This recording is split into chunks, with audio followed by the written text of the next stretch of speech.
Hello everyone, আসসালামু আলাইকুম। আজকে একটা আনঅথেন্টিক রেসিপি শেয়ার করব।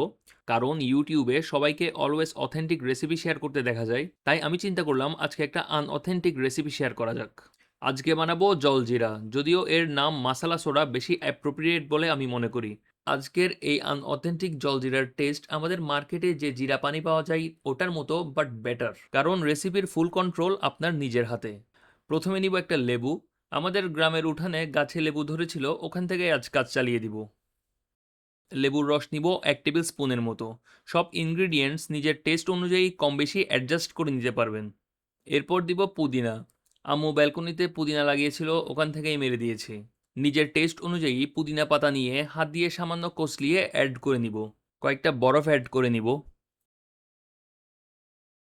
সাথে অ্যাড করব একটা লেবুর স্লাইস। লেবুর স্লাইসটার কোনো এক্সট্রা কাজ নাই, জাস্ট হুদাই দিয়েছি সুন্দর লাগার জন্য। বিট লবণ অ্যাড করব 1 টিস্পুনের 4/1 ভাগ।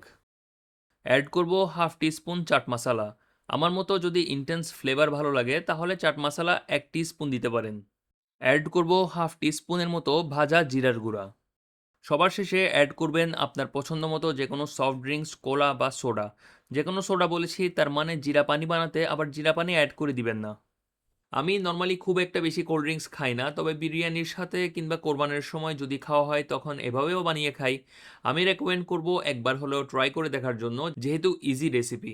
গ্লাসের পাশে আরও একটা লেবুর স্লাইস অ্যাড করে দিব হুদাই, যাতে দেখতে সুন্দর লাগে।